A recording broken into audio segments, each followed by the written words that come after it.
Okay, welcome to this week's weekly watch list. I think from now on in the future, I'm going to try and make these on like Saturday morning, so you have more time to just look at them and ask any questions or maybe do an analysis on your pairs as well, rather than just what I'm looking at. I wanted to start just by showing a couple of trades that I didn't take last week, but kind of followed the kind of setup that I take when looking for trades. It was on Nasdaq and gold, which I don't actually trade. I'm going to look into them in the future, keep analyzing them, and just see how profitable I am with them, and then see if I can start trading them. But as always, starting on the weekly. What I saw, so excluding this bullish week, what I saw was that we tapped into this a weekly imbalance. So we've been pushing up, and there's an imbalance between these three candles, and prices tapped into there and wicked up, but this candle was still bearish, so I was uncertain. I was looking for some more confirmation. On the daily time frame, there wasn't really much confirmation. We've just been pushing down. It could have been a liquidity grab, which is the bias I kind of went with when I went onto the 4-hour. But again, just marking up previous week high and previous week low. This is our kind of range for the next week. And onto the 4-hour, I just saw an order block. So got a strong push down into the zone, taking out liquidity below here and just filling more of the imbalance. And then we pushed the trap back up and had a pullback, had another push up. And there's this order block with some imbalance above it. And for me, that was good enough for an entry. I'm still defining rules, but for me, this is a good entry. And it played out for 1 to 6. So a bit riskier because the bias was not necessarily bullish. Because yes, we tapped into a daily imbalance, but that doesn't always mean you're going to react from it. It could just keep going down through. But in this case, it worked out. Sometimes it won't. So still something I'm testing, and I'll keep you updated with that. And then something similar on gold, which the trade is currently still running. So I'll see how it goes. But on the weekly time frame, ignoring this week, what we did, we tapped into. Okay, I'll see what that was anyway. But there was some weekly imbalance here with some liquidity resting above this high. Price swept it up, and then again just mark up previous week low, previous week high. Onto the daily, what I saw was it was a daily supply zone is what I marked up. So imbalance below it, strong bearish candle, a nice indecision candle with this supply zone. So that's perfect supply zone for me. Price tapped into it, reacted off it, and then on the 4-hour, what we got was basically a liquidity sweep. So you can see this bullish candle. This is what I've talked about before. If you haven't seen me talk about it, basically when you get strong push up and this imbalance, and then you get strong push down, that's for me perfect liquidity sweep because you've got strong push up to trap people going long, then reverses on them and takes them out. And then in this candle, I'm always looking for one candle. There's imbalance here. So I'll mark up quickly. Imbalance here. So below the zone. And then this long wick, that's what I normally look for, wicks.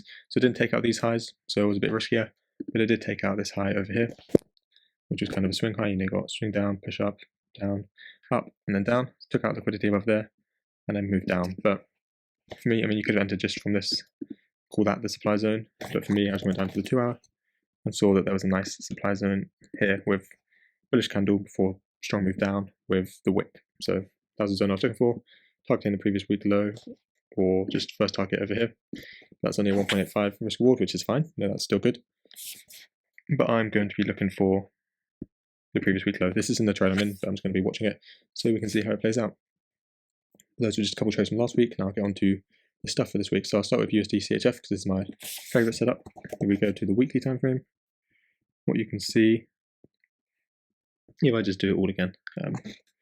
So what you see is there is mark up the previous week's high and low, as always. Mark that up, and then look for any PD arrays and everything like that. So, previous week high. We can see we did tap into this imbalance. Fill that, and then react from it. So when you get a week like this where there's a strong wick to one side, my bias is normally going to be bearish, or the other way. So if it was a wick to the downside, my bullet bias would be bullish. But in this case, I'm looking for shorts and hopefully pull back before going short. And then onto the daily time frame, what I saw was this liquidity over here, which got swept. So I'll delete this imbalance. You can see strong push up on Tuesday, and then Wednesday reversal for the week. You can see imbalance again here on the push up that takes out liquidity, and then you get reversal. So this setup happens over and over again. Imbalance to take out liquidity, and then imbalance hopefully to reverse. And on the 4-hour, what you can see again, so this was liquidity sweep, and then there was another liquidity sweep over here,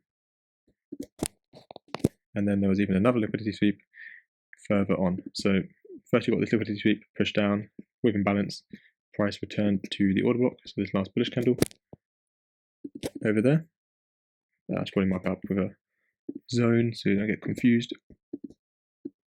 So just tapped into it there, while also taking out liquidity above here. So lots of liquidity being swept.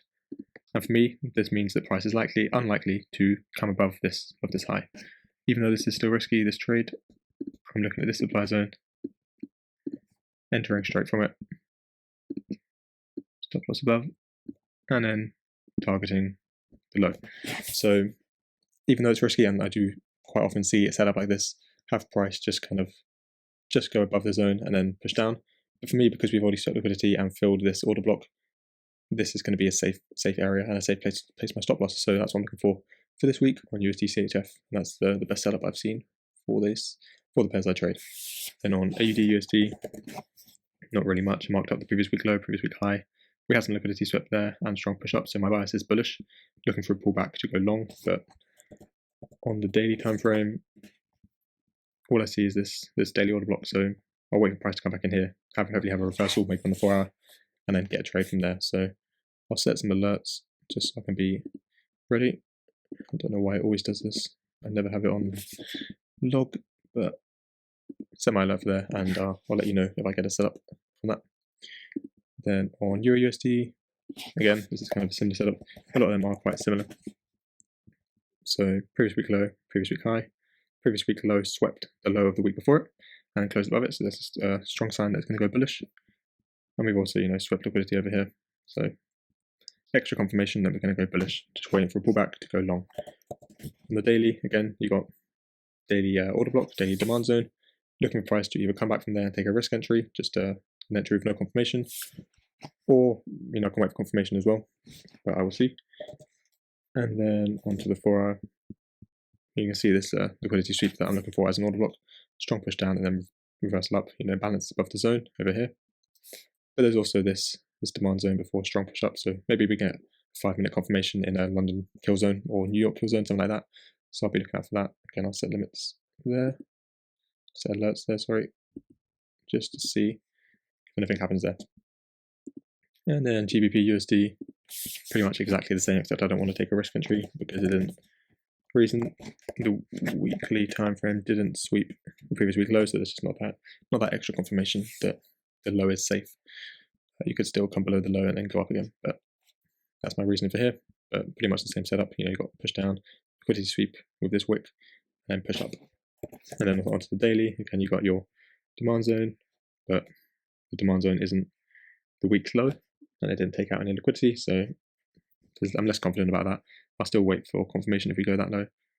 And again, just set alerts, and I'll see what happens on this 4 hour zone before the strong push up. It could be the price taps into this zone and then respects it and goes up.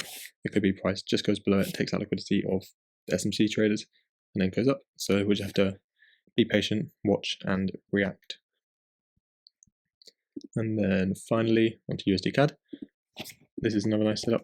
So on the weekly time frame, if I just go again, we had this high over here, which got swept. One candle up, close above it, and then the next candle shoot down, take out liquidity above that high, and then shoot down. So this is a very nice setup for me. Going on to the daily then, what you can see is that there is this strong push up, which could be a demand zone or supply zone, sorry. Strong push up and then push down. You can also, what I've seen people do, and it does look like it works, is use the candle before the imbalance. So this area here is where the last bit of accumulation was, or distribution, whatever you want to call it, and then price push down. So that's something you can look for. But the last candle up is obviously that one before a strong push down. And again, you've got imbalance to the upside, followed by imbalance to the downside. And then going on to the 4 hour, what I'm looking for is just the last point of supply, which is over here. So again, this is similar to USD CHF, I think it was. It's a bit risky because price could come tap above this high and then push down. But we've had lots of liquidity being swept, and more liquidity swept over here. Always with the same pattern of imbalance to the upside, take out liquidity, strong push down.